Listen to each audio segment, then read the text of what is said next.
Hello friends, welcome to my YouTube channel.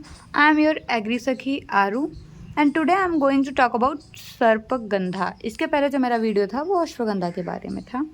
अगर आप लोगों को अच्छा लगे तो प्लीज़ लाइक शेयर और सब्सक्राइब करें, ज़्यादा से ज़्यादा सपोर्ट करें।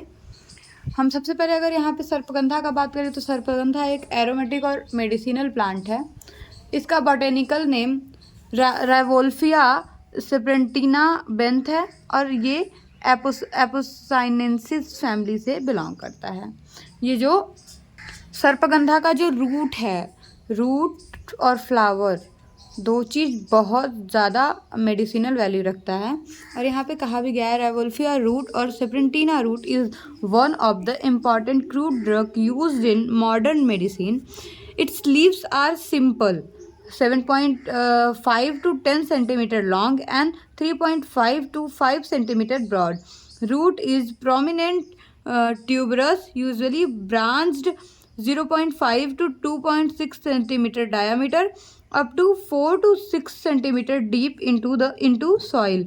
The root bark, which constitute 40 to 60% of the whole root, is rich in alkaloids known for their efficiency in reducing high blood pressure and as sedative for tranquilizing agent. The fresh root emit the characteristic acrid aroma and are very bitter in taste.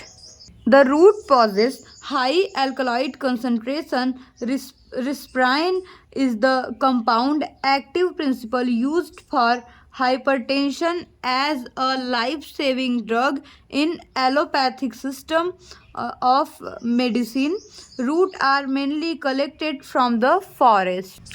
देखिए, सर्पगंधा और अश्वगंधा का दोनों का ही use as a drug किया जाता है। दोनों के रूट में बहुत ज़्यादा मेडिसिनल वैल्यू होती है, बट यहाँ पर इसका कल्टीवेशन नहीं बता रहा है। इसे फॉरेस्ट से कलेक्ट किया जाता है और ये एलोपैथिक मेडिसिन में यूज़ होता है। बट जो सर्पगंधा होता है वो आयुर्वेदिक और यूनानी मेडिसिन में यूज़ होता है और उसका कल्टीवेशन किया जाता है। कल्टीवेशन किन किन चीज़ों के लिए किया जाता है? रूट के लिए और सीड के लिए। और सीड रेट वगैरह मैंने पिछले वीडियो में बता रखा है, तो आप लोग देख लीजिएगा। यहाँ पे इसके लीव्स का स्ट्रक्चर बताया जा रहा है कि काफ़ी सिंपल होता है और मतलब उसका लंबाई 7.5 से 10 सेंटीमीटर तक होता है और चौड़ाई 3.5 से 5 सेंटीमीटर तक होता है। बाकी यहाँ पर ये ना उसके लिए स्वाद में तो ये कड़वा होता है और ये हाइपरटेंशन की, अगर किसी को हाइपरटेंशन यानी कि बीपी हाई होता है उसमें बहुत ज़्यादा इफ़ेक्टिव रहता है। और भी रिस्प्राइन मतलब अगर सांस लेने में दिक्कत हो रही है उन सब चीज़ों के लिए भी, ब्लड प्रेशर में बहुत ज़्यादा यूज़फुल है। तो सर्पगंधा अश्वगंधा जो है ये एक कॉमन मेडिसिन्स है जो कि हर किसी के घर में होना चाहिए और आपको इसके बारे में पूरा नॉलेज होना चाहिए। मैं आगे इसके सॉइल, क्लाइमेट, वैरायटी, हैबिटेट इन सब के बारे में बात करूँगी। चलिए आगे बढ़ते हैं इस वीडियो में। Habitat is an erect under shrub. जो इसका प्लांट होता है ना, ये श्रब टाइप का प्लांट होता है। वुडी हर्ब होता है बट श्रबी टाइप का होता है प्लांट। बहुत ज़्यादा बड़े प्लांट इसके नहीं होते। And occasionally in scrub jungles and forest clearing, growing for a height of 60 to 90 centimeter, growing wild in any region up to an altitude of 500 meter. जो ये बता रहा है ना कि यहाँ पर इसकी जो लंबाई होती है 60 से 90 सेंटीमीटर होती है और इसका जो हैबिटेट है मेनली ये जंगल और फॉरेस्ट में ही मिलता है। जो श्रब्स वाले जंगल होते हैं जहाँ पे सिर्फ छोटे पौधे रहते हैं उन्हीं जंगलों में ये मिल जाता है। बहुत ज़्यादा इसके लिए परेशान नहीं होना होता, लेकिन कुछ ही पर्टिकुलर रीजन में मिलता है, सारी जगह नहीं मिलता है। और अगर अब हम बात करें सर्पगंधा के सॉइल और क्लाइमेट की, तो the plant grow in a wide variety of soil from sandy alluvial loam to red laterite loam with large percentage of humus and acidic in reaction. The ideal pH for this crop is from 4.6 to 6.5. It prefers hot, humid climate, humus-rich sandy loam soil, a climate with a temperature range of 10 to 300 Celsius seems to be well suited for this plant. The best areas which combine high rainfall with properly drained soil. और अगर अब हम इसके variety के बारे में बात करें तो ये local collection from wild, normally ये वहाँ पे क्या बोलते हैं कि जंगलों से ही प्राप्त किया जाता है, लेकिन जवाहरलाल नेहरू कृषि विश्वविद्यालय has develop one improved variety. जैसे कि एक ही वैरायटी अश्वगंधा में भी जवाहरलाल नेहरू ने ही जवाहर 21 की 51 टाइप का कुछ था उसको डेवलप किया गया था। वैसे ही यहाँ पर RS1 the seed viability remain up to 50 to 60% after 7 months of storage and yield about 2.5 ton dry root per hectare. In this variety, the alkaloid content has been found 1.64 to 2.94% at 18-month growth. अगर हम बात करें इसके propagation की तो यहाँ पे लिखा गया है कि जो सर्पगंधा है can be propagated by seed and also by vegetative means like root cutting, root stumps and stem cutting. मतलब इसे रूट से, स्टेम से, किसी भी वेजिटेटिव पार्ट से ग्रो किया जा सकता है। इवन अब तो अगर रूटेक्स वगैरह लगा के ग्रो कर रहे हैं तो सर्पगंधा मैंने खुद इसके लीव्स से ग्रो किया है, तो उससे भी आप ग्रो कर सकते हैं। Seed propagation is best method for commercial plantation. A healthy mother stock should be raised before hand for collection of seed. Seed collection करने से पहले अगर आप मदर स्टॉक एक अच्छा निकाल लें तो उससे भी बहुत अच्छा आप प्लांट प्रोपगेट कर सकते हैं। बट अगर आप सीड से प्रोपगेट करना चाहते हैं तो यहाँ पर दिया गया है seed germination is highly variable. जो सीड जर्मिनेशन होता है इसमें बहुत ज़्यादा वेरिएबिलिटी होती है। Germination of heavy seed during April to June, ये जो मंथ चल रहा है अप्रैल, इसी टाइम इसको लगाया जा सकता है। After soaking them in water for 24 hours is about 20 to 40%, while freshly collected heavy seed germination is highest up to 60%. April May is found to be suitable for sowing seeds in nursery. अभी इसका nursery लगाने का बिल्कुल suitable time है। The nursery is prepared by raised bed mixing with 1/3 of well mature FYM and leaf mold and 2/3 amount medium silt loam soil under particle or partial shade. Seed are sown 2 to 3 centimeter apart in rows in shallow furrows by April. The furrows are then covered with a fine mixture of soil and FYM. The bed should be kept moist by light watering. Germination starts after 15 to 20 days and continues up to 40 to 50 days. The nursery should be kept moist throughout the germination period. Seedlings are ready by mid-June, July for transplantation. Seedling may be raised in poly bags also. About 6 kg seed sown during April to May in a 500 meter 2 bed will be sufficient for 1 hectare area. अगर आप सर्पगंधा को stem cutting से grow करना चाहते हैं तो यहाँ पर जो मेथड दिया गया है, a collection of seed is both laborious and costly, जो होता है बहुत ज़्यादा लेंदी और कॉस्टली होता है। वेजिटेटिव प्रोपोगेशन बाय रूट और shoot cutting has been advocate for rising plantation to collect the seed as well as to quickly multiply the genetical superior clones. Hardwooded stem cutting measuring 15 to 20 centimeter are closely planted during June in the nursery bed where continuous moisture is maintained. After sprouting and giving out roots, these plants are transplanted in the main field at given spacing. nearly 75 to 95% success is obtained if treated with rooting hormone indole acetate at 30 ppm for 12 hours. Treated cutting root within 15 days. 15 दिन के अंदर कटेड root को treat करके आप लगा दीजिए, आराम से लग जाएगा। बस वो जो रूट होना चाहिए वो फ्रेश होना चाहिए, सूखा रूट्स नहीं लगेगा। और स्टेम जो होता है उसे अगर आप कट कर रहे हैं तो 24 घंटे तक पानी में भिगो के उसको ट्रीट करके लगा दीजिए, लग जाता है। और यहाँ पर अगर रूट कटिंग देखा जाए तो large tap root with a few filiform lateral secondary rootlets are used. They are cut at 2.5 to 5 centimeter in length and planted on moist sand bed. Root cutting of about 0.25 centimeter diameter, planted in March to June, given about 80% or more success in about 1 to 1.5 month time, 1 से 1.5 महीना time लगेगा। About 100 kg of root cutting are required to plant 1 hectare. अगर 100 kg root का cutting रहेगा तब आप 1 hectare में उसे प्लांट कर सकेंगे और आसानी से ग्रो हो जाएगा।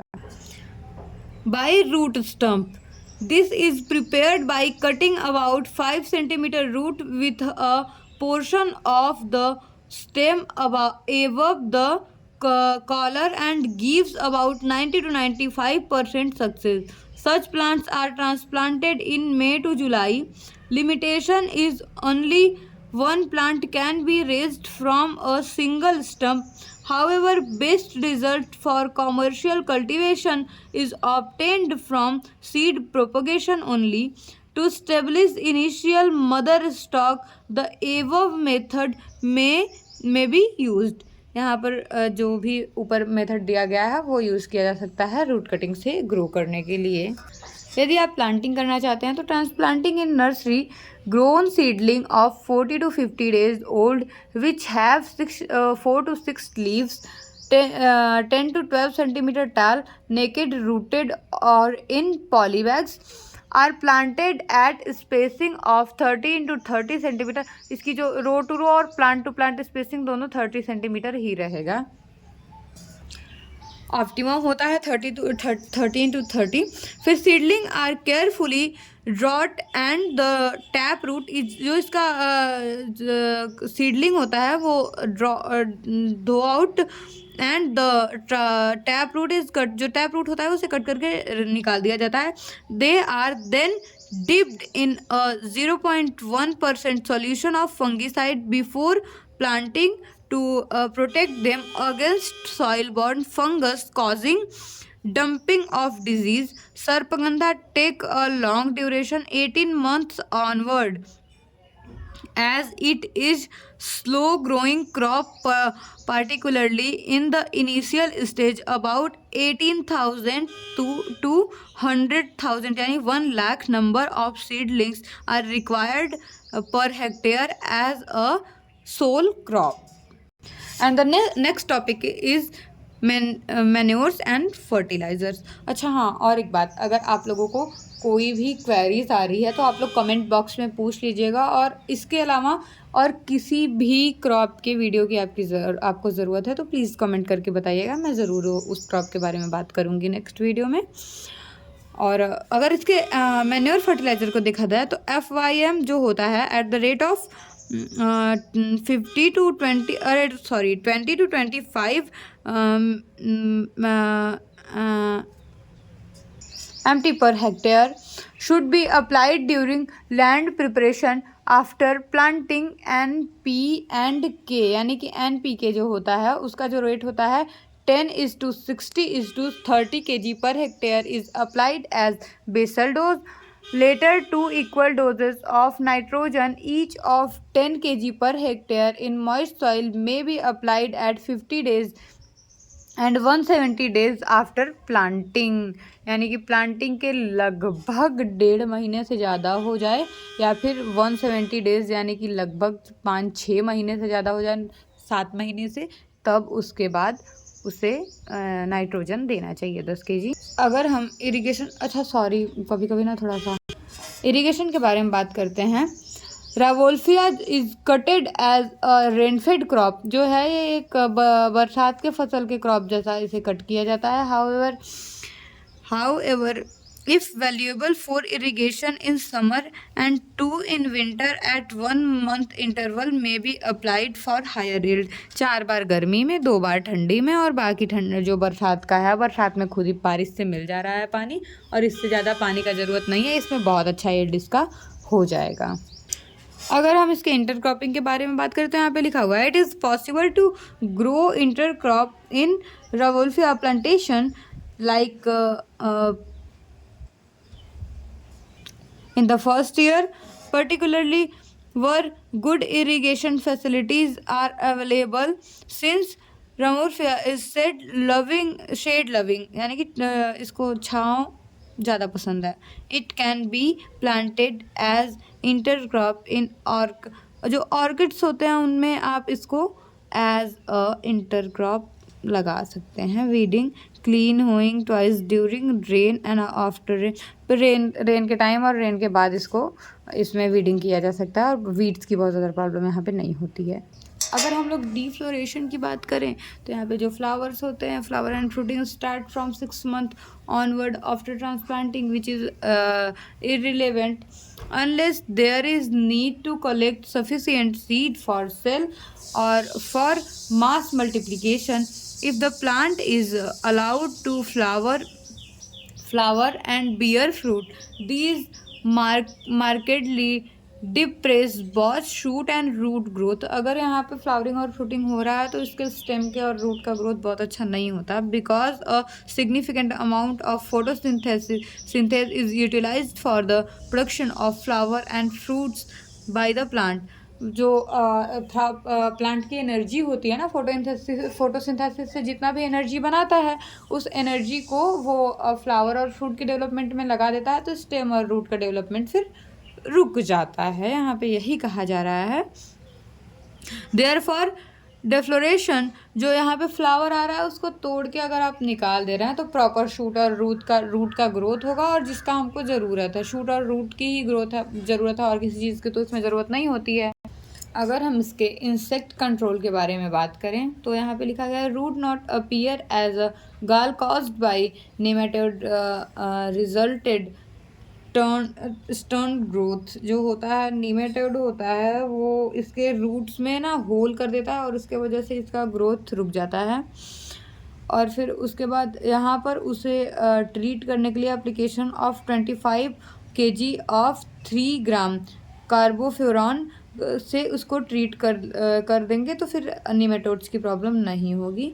बाकी इंसेक्ट कंट्रोल के लिए जो कैटरपिलर होता है उसके लिए भी 0.2 रॉगर अगर यूज़ कर देंगे तो नहीं होगा. बाकी इंसेक्ट्स का में यही सब, इसमें ग्रब, मिक्स फॉरेट और बहुत सारे इंसेक्ट्स लगते हैं जिनको आप कॉमन इंसेक्टिसाइड यूज़ करके भी हटा सकते हैं, जैसे 2,4-D वगैरह यूज़ कर सकते हैं आप. यहाँ पर आप डाईएथेन M45 अश्वगंधा और इसमें दोनों में डाईएथेन M45 यूज़ करके आप डिजीज़ कंट्रोल कर सकते हैं. और फिर ब्लिटरॉक्स जो है 30 ग्राम यूज़ करके 10 लीटर पानी में डाल के स्प्रे कर देंगे, उससे भी डिजीज़ कंट्रोल हो जाते हैं. और फिर कलेक्शन ऑफ सीड पे, for collection of seed plant in small portion of plantation are allowed to flower and bear fruit. The fruit जो यहाँ पे वो प्लांट है ना, प्लांट इज स्मॉल, जो प्लांट का स्मॉल पोर्शन होता है उसको हम अलाउ कर देते हैं कि वो फ्रूट बियर करे, फ्लावरिंग करे. The fruit start maturing from middle of July and continue till February. अभी ये जो इसका फ्रूट है वो मैच्योर जुलाई से स्टार्ट कर देगा तो फरवरी तक में मैच्योर हो जाता है. Mature seed bear a purplish black fleshy covering. Purplish black एक फ्लैशी चमकदार कवर इसका होता है. Since all the seed do not mature at a time, एक ही टाइम पे सभी सीड नहीं मैच्योर होते, अलग अलग टाइम पे होते हैं. दीज आर पिक्ड पीरियडिकली, मतलब ये एक ही टाइम में नहीं, टाइम से टाइम टेबल के अकॉर्डिंग पीरियडिकली इसे पिक्ड तोड़ा जाता है. अदरवाइज रिप सीड्स, जो पके हुए सीड हैं वो गिर जाएंगे और जो कच्चे हैं वो कच्चे रह जाएंगे। तो उसमें तो सीड जो होगा वो मैच्योर नहीं हुआ होगा, तो जर्मिनेशन नहीं करेगा। और जर्मिनेट अगर नहीं, सीड का मतलब क्या होता है, अगर कोई किसी भी क्रॉप का जो ईल्ड हुआ है उसमें से ग्रेन और सीड में यही अंतर होता है, ग्रेन में सारी वैल्यू रहेगी, वो जर्मिनेट कर भी सकता है नहीं भी कर सकता है। लेकिन अगर आप सीड की बात कर रहे हैं तो उसमें जर्मिनेशन वैल्यू होना मस्ट है। अगर जर्मिनेशन वैल्यू किसी प्लांट पे नहीं है तो फिर उसे आप सीड नहीं कह सकते हैं।